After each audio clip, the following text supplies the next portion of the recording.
¿Por dónde empezamos? Hagamos triple clic en la historia de Santilli, Menem y Carina, buscando el presupuesto bajo la sombra del dictamen Blue. ¿Se acuerda qué fue el dictamen Blue? Sí. El dictamen Blue fue un dictamen que se redactó en paralelo y fuera del Congreso en un DERPA de Tomás Figueroa, que era secretario parlamentario de los Libertarios al comienzo de la gestión de Milei, y que recientemente fue candidato a senador por Santiago del Estero, pero quedó lejísimos de entrar. Y claro, cuando Milei, de la mano de Sturzenegger, manda la ley ómnibus al Congreso, no tenía los suficientes apoyos en el plenario de las comisiones, y una noche de enero, casi de madrugada, sacan un dictamen con 40 y pico de firmas, pero 20 de esas firmas eran firmas en disidencia. Es decir, es una firma de un diputado que apoya, que acompaña el dictamen, pero que no está del todo de acuerdo. Eso hacía sospechar que si eso iba al recinto a votarse, por más que tuviera mayoría de firmas ese dictamen, iba a terminar siendo rechazado en una sesión e iba a fracasar el gobierno de Milei con su primera ley. Cosa que efectivamente ocurrió después, pero por otras razones. Entonces, frente a ese alerta, lo que hace Martín Menem, por sugerencia de alguno de los diputados más experimentados, es juntar tropa de otros bloques en el DERPA de Tomás Figueroa al día siguiente. Ahí lo invita a Federico Sturzenegger para que explique a los diputados aliados cómo era la ley ómnibus para que efectivamente apoyen sin disidencias un dictamen o que redacten el dictamen de nuevo para que lo puedan apoyar. Llega Miguel Ángel Pichetto a esa cita tipo 11 de la mañana en el DERPA, lo ve sentado en el living a Federico Sturzenegger y empieza a decir: si está este tarado acá, yo me voy. Este es el culpable de que hayamos terminado como terminamos, es el culpable de los fracasos en Argentina. Y se termina yendo Sturzenegger y se queda Pichetto. Pero se arma un escándalo terrible porque fuera del Congreso estaban negociando un dictamen que ya había sido respaldado dentro del Congreso, aunque con disidencias. Eso era a todas luces irregular y fue un escandalete. Después pero finalmente no pasó nada. Se olvidaron de eso. Se llega a recinto con una ley ómnibus negociada, renegociada, recauchutada, y se rechaza en primera instancia, y recién el 6 de febrero cae la ley ómnibus y recién se aprueba la ley bases en junio del 2024. ¿Por qué traigo esta historia ahora que estamos discutiendo el presupuesto? Porque el martes hubo 20 firmas en el dictamen de mayoría de los libertarios que empataron con las 20 firmas del dictamen de rechazo de Unión por la Patria. Y hubiera perdido si Unión por la Patria se unía con las 6 firmas del pichetismo y los desarrollistas y los radicales de Manes. Hubiera perdido 26-20 Milei y el dictamen de mayoría hubiera sido el presupuesto de la oposición. Dicen los kirchneristas, Carlos Heller por ejemplo, que los diputados de Pichetto nunca quisieron o nunca ofrecieron firmar en conjunto, hacer un dictamen en conjunto, que por eso no se hizo. Si uno lee los dictámenes hay diferencias, pero no son sustanciales. Lo central es que los dos piden que se incluyan las 3 leyes insistidas: universidades, Garrahan y emergencia en discapacidad.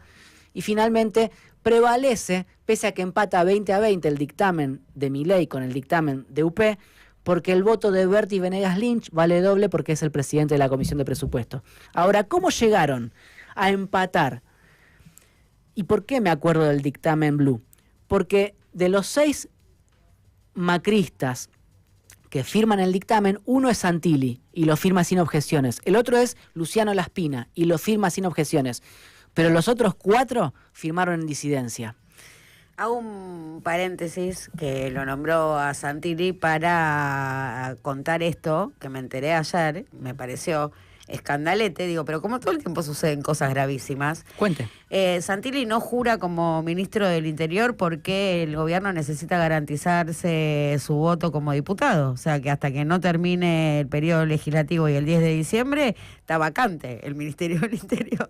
O está en el doble ejercicio. Exacto, está en el doble ejercicio porque fuentes del entorno de los gobernadores y del santilismo me decían ayer que el viernes arranca Santilli a negociar con los gobernadores el presupuesto. Que él mismo va a votar. Que él mismo va a votar. Divino. O sea, más Blue. funciones Blue como ministro del Interior para negociar con los gobernadores mientras garantiza su voto en la Cámara de Diputados. La política es laxa, es mucho más abarcativa o, digamos, elástica que las reglas, pero lo cierto es que hay también algo sobre lo cual posar nuestra atención y decir, bueno, ustedes los republicanos están haciendo cualquier desaguisado. Pero déjeme volver unos pasos atrás sobre esta historia de cómo están tratando de sacar un presupuesto que sea el de Javier Milei en la Cámara de Diputados. ¿Por qué?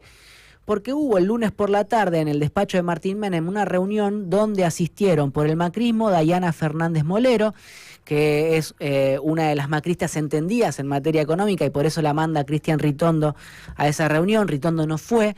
Estaban por el gobierno Carlos Guberman y José Rolandi, que todavía, pese a que se fue Francos, sigue en su cargo como vicejefe de gabinete. Atornillado. Sí, sigue atornillado.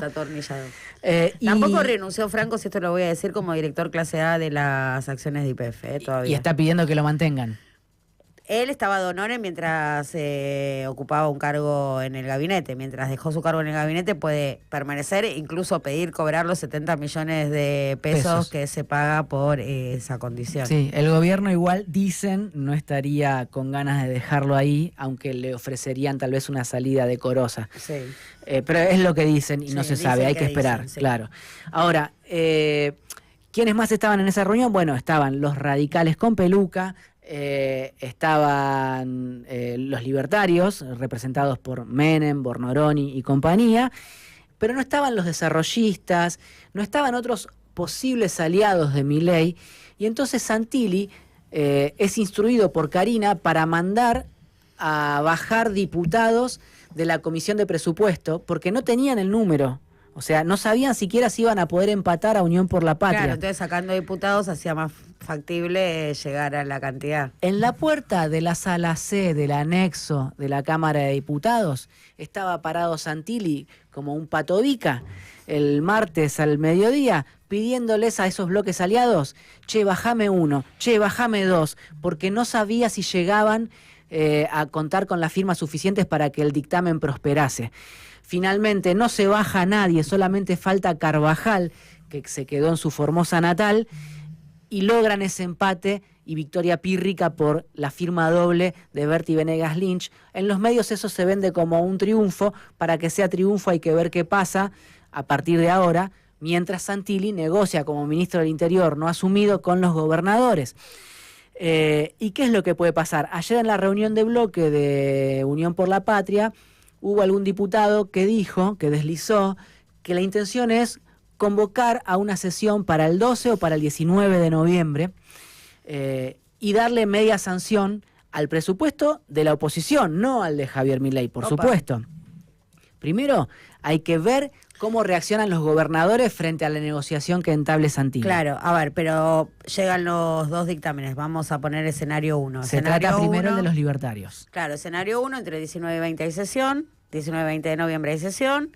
Se trata el dictamen de los libertarios, se rechaza, va al dictamen de la minoría, se aprueba. Y sale ese presupuesto. Va a la Cámara de Senadores. Va a la Cámara de Senadores. Y ahí debería salir porque Unión por la Patria todavía tendría 34 senadores, más los radicales y los que responden a los gobernadores, y sería una paliza. Insisto, esto es un escenario... tiene apoyo de los gobernadores, es un escenario 1. ¿Es el más probable? No. Además de arena. Bueno. De arena. Es muy difícil que suceda, porque hay que ver cómo reaccionan los gobernadores a las tentaciones, que no deben ser tantas, pero que en definitiva pueda ofrecer Santilli a los gobernadores este viernes, o a partir de este viernes.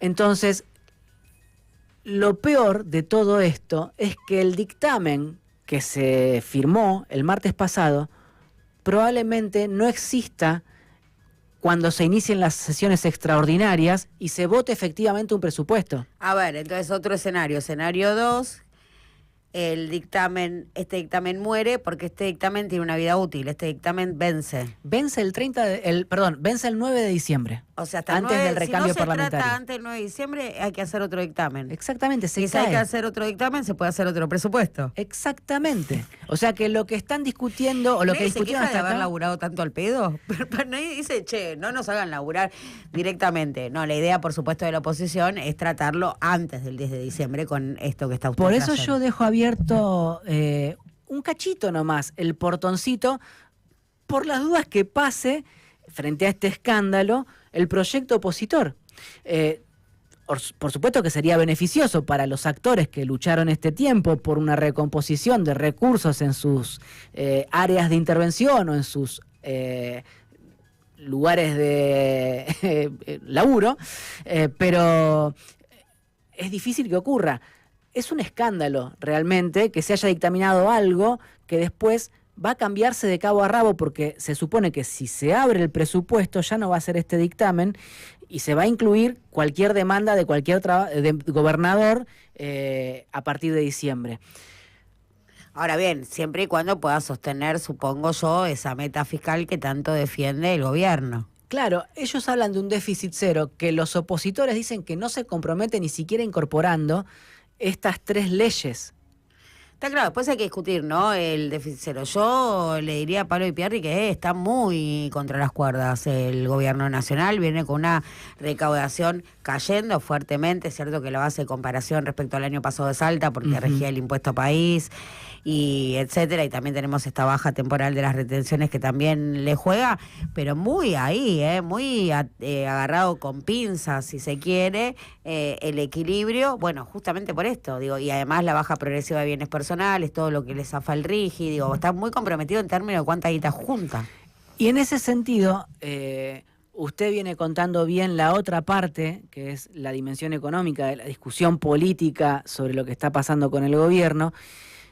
Y créame que pregunté a oficialistas, a aliados y a opositores sobre el dato suyo respecto de dónde van a constar en el presupuesto los 40.000 millones de dólares que tienen que venir desde Estados Unidos, cómo se computan, en qué artículo están, si se va a modificar el dictamen para que se computen, y nadie tiene ni puta idea de eso. ¿Pero no habíamos quedado que las deudas tenían que pasar por el Congreso, que los nuevos endeudamientos tenían que pasar por el Congreso? Esa es una de las razones por las cuales el dictamen de UP es de rechazo. Sí, discutiendo esto, diciendo que no estaba incluido la deuda en el presupuesto. Tanto Agos Carreño como Carlos Heller, que fueron las principales voces de la oposición en la Comisión de Presupuesto, dijeron... Que Agos Carreño no es de Unión por la Patria. Oscar Agos Carreño es el secretario parlamentario del bloque de Pichetto y es el presidente del PRO en Córdoba y perdió la elección por su revalidación en el cargo en las elecciones de octubre. Pero los dos dijeron, Oscar Agos Carreño, palabras más, palabras menos, dijo algo así como que hay un 4% del PBI equivalente a las deudas, que está mentido, que no está, que no figura en el presupuesto, y Heller dijo que no consta en ninguna parte nada del endeudamiento que está negociando el gobierno. Esa es una de las razones por las cuales justifica el rechazo de UP al dictamen de presupuesto.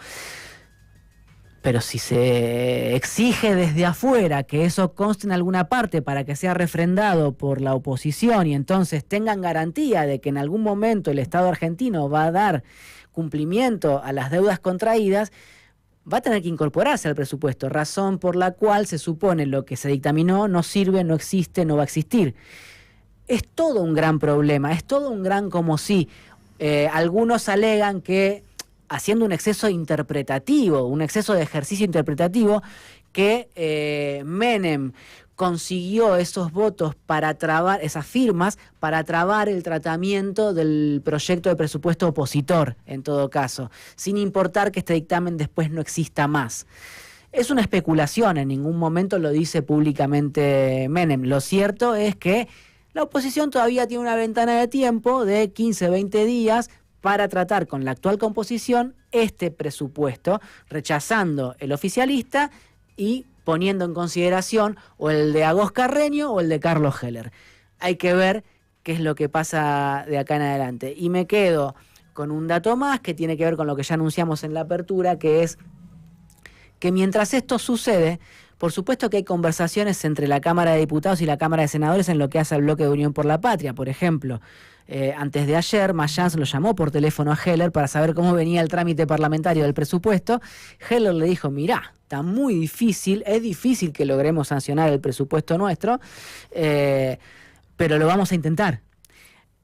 Y Mayans lo que está planteando en la Cámara de Senadores es actuar con cierta astucia, cierta inteligencia, como para propiciar la garantía de derechos, o por lo menos que los libertarios no avancen con todo lo que dicen que van a avanzar de ahora en más. Más línea de 5 no se consigue. Mayans está en la defensiva en este momento, tanto que, ¿se acuerda que había agitado mucho su defensa de Nucleoeléctrica Sociedad Anónima? Sí. Bueno, por cierto, ya que la ve jodida él ahora. Por cierto, ya que lo menciona, porque hoy se conoce en el boletín oficial el decreto que avanza sobre la privatización, lo leí detenidamente al decreto y eso está no verde, recontra verde. En el mismo decreto dice, se empieza el proceso de tasación de activos tangibles para la elaboración del pliego licitatorio durante los próximos 12 meses. Wait. Sí, lo que Mayans promovía de todas formas era una declaración de inenajenabilidad, o sea, que no se pueda vender Nucleoeléctrica Sociedad Anónima. Hablamos de la energía, la producción de energía nuclear en Argentina. La que administra, opera y construye las centrales atómicas. Entonces, la discusión parlamentaria Mayans la ve comprometida. No significa que no pueda haber un golpe que revierta la situación, y que de pronto, por esa suerte que ocurre a veces en política o por ese acontecimiento inesperado, prevalezca de nuevo el peronismo. Pero lo que dicen en el entorno de Mayans es, vamos a hacer todo lo posible para seguir bancando aquella agenda que el gobierno quiere dar por enterrada porque supone que tiene una nueva hegemonía y que puede avanzar con todo lo que se propone. Pasamos de hablar de la posibilidad de una agenda que contemplara hasta Asamblea Legislativa a una línea de 5 con 4 dentro del área, ¿no? O sea, 9 jugadores dentro del área, todos colgados del travesaño. Es una foto que tenemos hoy, pero así, haciendo un ejercicio como oyente de este espacio triple cliquero desde la presentación hasta ahora, me quedo quizás con algo a armar, ¿no? Que no está totalmente clausurado ni cerrado y queda como pregunta. Si todo esto que venimos charlando, los grandes temas, presupuesto, reforma laboral, la discusión con los gobernadores, cómo queda parado el kirchnerismo en esta discusión, qué presupuesto sale y bla, bla, bla, bla, está sujeto a lo que suceda con la deuda, a lo que suceda con el frente de deuda, que realmente ahí va a haber una clave ordenadora del resto de los factores. Si hay que pagar los vencimientos o si se abre una posibilidad de renegociación de esos compromisos. Porque si no el gobierno se queda sin oxígeno. Exactamente. Luces.